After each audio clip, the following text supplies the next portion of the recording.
As I enter the inn, Liana looks around. Where's Kara? Kara's not back yet? She left before me. I don't know. I thought she was following everyone back. I thought so too. Liana bites her lip and furrows her brow. I'm sure she'll be back soon. While we wait for Kara to return, we decide to grab something to eat. With all the excitement going on, we forgot about dinner. Get our order and settle in. Zach and Liana dig in. Amelia, on the other hand, is quiet as she stares at her plate. Is she okay? Amelia? She looks up at me. Yes? Something wrong? She shakes her head. No. I was pondering about the lab at the Void Hideout, which was used to perform shadow transmutations. Is that up as an exposition? What exactly is that? I've been meaning to ask, what is this shadow transmutation you were talking about earlier? It is the process in which shadow energy is merged with a crystal containing another form of elemental energy.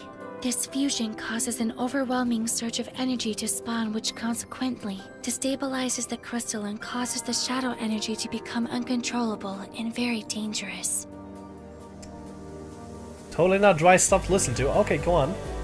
This is what we refer to as a tainted sphere, like the one the Treasurer used in Raven Pass, and what was used to summon the shadow familiars. It didn't seem uncontrollable when they used it, though. Perhaps not those times. However, as it is destabilized sphere, the energy is unpredictable. It's possible it will cast properly, but equally possible it will implode upon itself at any time, which would be fatal to the mage in possession of it. That's a best-case scenario. Imagine if one of those crystals went off and spawned a shadow familiar in the middle of town. That would definitely be bad. That's why shadow transmutation has been outlawed, even before the Treaty of Asaria. I thought you said all the shadow magic was banned. Yes, but there were legitimate users of shadow magic before the war. You lost me. Shadow magic is not innately harmful. It was originally used in non-destructive ways, just like any other element. That being said, a group of practitioners abused the usage of shadow magic, which revealed just how dangerous it can be when used in such a manner. That is what caused the eventual war in Asaria and the subsequent banning of shadow magic. How was shadow magic used before properly? And that group was Void? Correct. Things are starting to make a little more sense, but I'm still not sure I understand it all. It's just a little troublesome to think that there was someone performing shadow transmutation just on the outskirts of Stonecrest, and with a lot of crystals too. Even though Void was defeated, it wasn't completely wiped out, and their remaining members have just been laying low. Amelia and Liana nod. The conversation lulls as we think about what was said. We finish the rest of our food in silence. By the time we finish up our meals, Kara returns. Hey guys, sorry I'm late. I met up with my contact and he came through. He said that there's some adventurer who's been talking about one of those high concentrations of energy. He's at Hearth Point right now, but probably won't be staying for too long. We should head there in the morning and see what he knows. What's the guy's name? Arton Hunt. Arton Hunt. Wonder if that's a reference to. Zach shrugs. I guess he doesn't know him. It might sound like just a rumor, but there's always a grain of truth in a rumor. At the very least, we should be able to get a clue or two. Liana nods. Okay, tomorrow we'll head for Hearth Point. Amelia nods. I yawn widely. Tonight though, I'm ready for bed. The team murmurs their agreement as we all turn in early. It's been a long day, and that fight really took it out of me. After getting ready, I climb into bed and immediately fall into a deep sleep.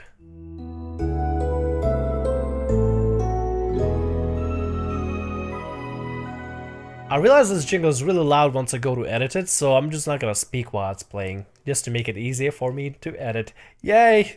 Making my life a lot easier. Next morning I wake up with a wide yawn. My body aches from the fight, but otherwise I feel very rested. Gather my things and meet the group downstairs for a quick breakfast. Then we begin our journey to Hearth Point. Hearth Point? Hearth Point? I never fully understood how to say it. Because back in World of Warcraft, we used to have this item called Hearthstone, and people call it also Hearthstone. Or Hearthstone, so... Hearth Point. Yeah. After traveling all morning, we decide to stop and rest for a while. Sun shines overhead in the sky, and there's a soft breeze to balance out the warmth of the day. Zack claims a spot in the shade over a tree, where he leans his discharges, and Amelia and Kara rummage through the packs to pass around water. Liana approaches me. Since we're taking a break, would you be up for some magic training? We can go into the clearing so you aren't just out on the open road. Finally some alone time together? Yeah, let's do it. Why not? I grin. You know, if you wanted to be alone with me, you only had to ask. Liana blinks. I did ask. Well, she got me there. Then yes, I'd like to be alone with you. She looks a bit uncertain. To train for magic. Yes. He smiles. I'm guessing... I guess that failed. Well then. I follow her to a little alcove of the path. We're far enough that passers won't get a good view on me, but not far enough that we lose sight of the rest of the team. The actual process is a bit tricky. You have to channel the energy out of the crystal, then concentrate on the process of shaping it, refining the energy into something you can use. So to do that, you need to concentrate on the crystal's form, and use your mind to alter it. I'm not sure I got all that. She paused to think. Okay, you have a manipulator now, so instead of trying to channel the energy from stored within you, try to concentrate on channeling through the manipulator. I look down at the manipulator on my wrist. Alright, so I can channel the energy from the crystal. Exactly! Like this. Liana holds out her manipulator. Pulses softly with a blue light, and then a small burst of wind erupts from the manipulator. Okay, I'll give it a go. I stare hard at the manipulator, trying to focus on the energy of the crystal. I crunch up my face in concentration, but nothing seems to work. Just concentrate on the energy. Let go of your distractions. Let go of my distractions. Try to clear my mind, but all I can think about is how nothing seems to be happening. It's not working. That's okay, keep trying. It's always hardest your first time. I think through Liana's expression again. Is there something I missed? Trying again, I concentrate, focusing on the energy. But nothing happens. This isn't working. Don't give up. Try again. Just focus on that energy and use the manipulator to channel it. I know you said that before, but it doesn't make sense to me. Liana runs her hand through her hair as she frowns. I don't know how else to put it. Once you get it, you'll know. You just have to keep concentrating and trying. That's really not helpful, but I take a deep breath to calm myself down. It's not Liana's fault. She's being very patient. Is it just me? Why am I not getting it? Just keep trying until I get it right. Something wrong with the manipulator. This isn't working. No, just gotta keep trying. She said to keep trying. We gotta keep trying. Liana hasn't given up on me, so I shouldn't give up on myself either. I have to keep trying. My face flushes as I try to find the energy of the crystal, but I'm still unsuccessful. Liana looks concerned as the sweat beating down on my temple. Are you okay? I sigh heavily. This is hopeless. It just takes practice. I can tell Liana wants to stay positive, but her words feel flat. This is taking a toll on her too. I don't know what else to do. She frowns as she thinks. She shakes her head with a sigh. How about we take a break for now? Maybe if you have a chance to think about it a little more, you'll have more success next time. I half-heartedly shrug. Sure. Try to keep the skepticism out of my voice, but Liana seems as skeptical as we return to the ground. Kara, Zack, and Amelia are ready for us when we get back. After I have a chance to rehydrate and grab a quick bite to eat, we continue on our way. Well, I guess we still suck at casting magic, so that's gonna take us about 1.5 years to learn how to even do that. Good lord. As the sun dips low in the sky, we decide to rest for the night. After securing a well-covered area, we go to work setting up camp. Oh, look at that! Some nice new backdrops and pretty stars as well, I like that. Liana disappears to gather firewood, while Zack rummages through the supplies, prepping for dinner. Kara secures our perimeter. I roll out my sleeping bag and Amelia does the same. As she sets down her things, the Pongo plushie from before falls onto the grass. Amelia carefully rights it, then continues to unpack. The Pongo jiggles up the plushie and greets it excitedly. Boy, boy! The plushie makes no reaction, but the Pongo is undeterred. Boy! Boy, boy! Again, the plushie doesn't respond. The Pongo deflates and his face falls. Boy? Amelia furrows her brow and subtly touches her manipulator. The Pongo plushie suddenly bobs to life as a thin layer of water pulls underneath. Boy? Amelia tries not to move her lips. Boy. The Pongo's eyes grow wide as he beams. Okay, that's actually kind of adorable. That's kind of cute. Boy. Plushie bobs again, and the Pongo squishes against it as if in a hug. Aww. Amelia cracks a small smile, which disappears when she meets my gaze. She clears her throat and returns to fiddling with the things. She's secretly a softie. Yeah, she's secretly a softie. I like that. My heart warms as I watch her. She's not as cold as she would have people believe. Go help Liana find more kindle. We return with the firewood. We get a fire started. Zach pulls out a simple pot with a few basic ingredients, then he gets to work. Soon the fragrance of cooking meat makes her mouth water. Kara wanders over to the fire. That smells amazing. What is it? She reaches for one of the skewers, but Zach's expression makes her pause. It's not done yet. She pouts and continues to eye the food. After some time, a very appetizing aroma fills the air.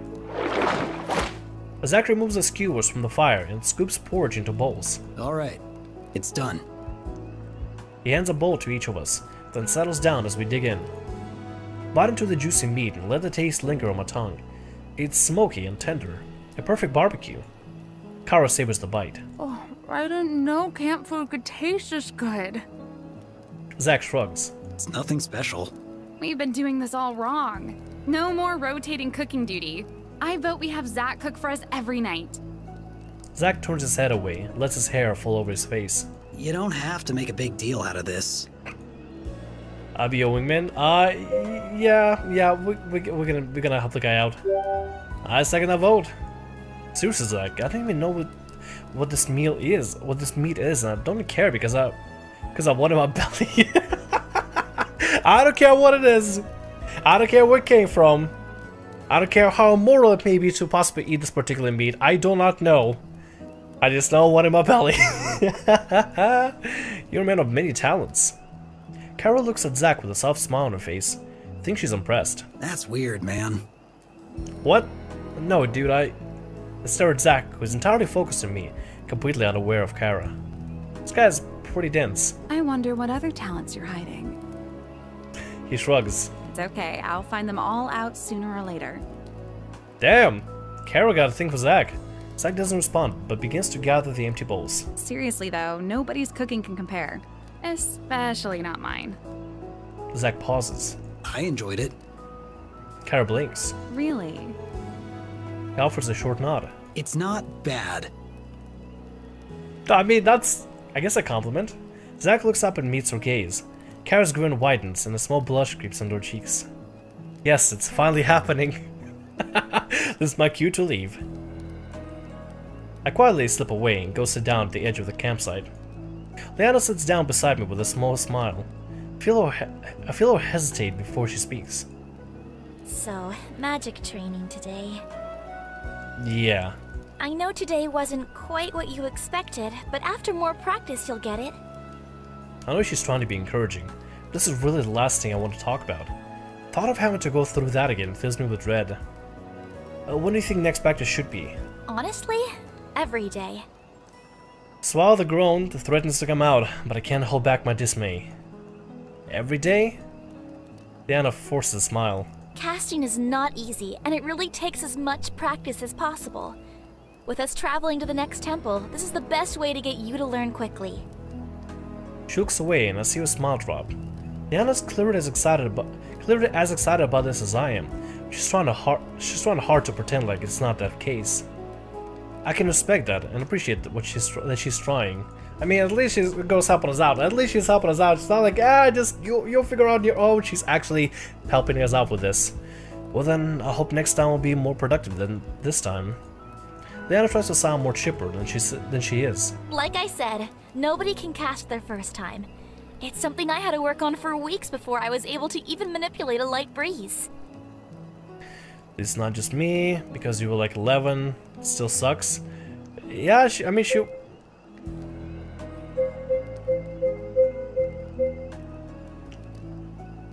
Because you were like 11? Sure, you may have struggled, but you're probably like 10 years younger than I am now learning how to cast. Anna furrows her brow. Does that matter? When you're trying to learn something as an adult, it's much harder. Like adults, trying to learn a new language compared with a kid. Leanna looks thoughtful. That's true, but learning something new will require effort, no matter how old you are. True. Yeah, to learn a new skill, it does take practice. Leanna looks up at the sky. We should probably get some rest. It's another early start tomorrow. As Leanna says that, I feel a yawn coming on. Sounds like a good idea. God, now I want to yawn. Just seeing the word yawn, and thinking of the word yawn, and saying the word yawn, it makes me kind of yawn. Sorry. If I give you a yawn, I apologize. The others are winding down too. Zack stays up to take the first watch. As Yana heads over to their bedroll, crawl into mine and try to ignore the hardness of the ground. Eventually, I fall asleep.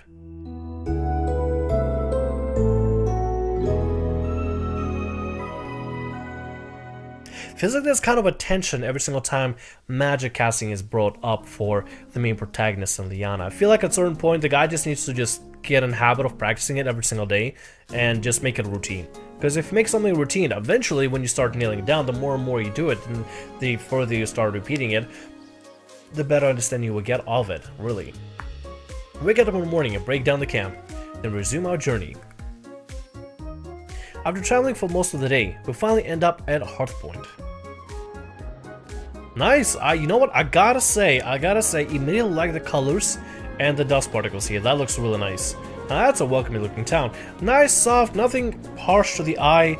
Very rustic. Really rustic, actually. Really nice. I like this design. I really like this design. Devs, I'm not sure if you listen to this, but I like this. More of this, please. More of this. I like it. Very nice. Very welcoming. It's where Arton Hunt is supposedly. I think I'm finally getting used to all the walking as my legs, although tired, don't feel sore. We'll need to find this person quickly. Adventurers aren't known for sticking around in one spot for very long. Let's not waste any time then. Amelia nods. I propose we begin our investigation at the taverns. Taverns? Yes, there are 2 taverns in Hearth Point. One over there, She points to a building by the entrance. and another one facing northeast from the second gate. Kara seems a little surprised by how much Amelia knows about this town. She probably had to study the geography of Hemengard and read about all the surrounding towns and villages. We don't have too much daylight left. He's right. Sun set the sky ablaze as it dips closer to the horizon. Let's split up.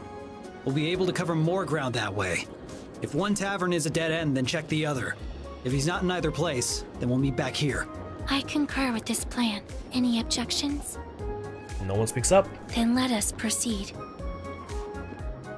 Zack, Amelia, and Kara start heading toward the nearest tavern. Yeah. Wait! Look back at us. We didn't talk about how the group is being split. Kara smirks. I think it's quite obvious. Diana blinks at me, and the group resumes walking. What does that mean? We're a couple, of course. I'm just gonna be oblivious as well. Just say I'm not too sure.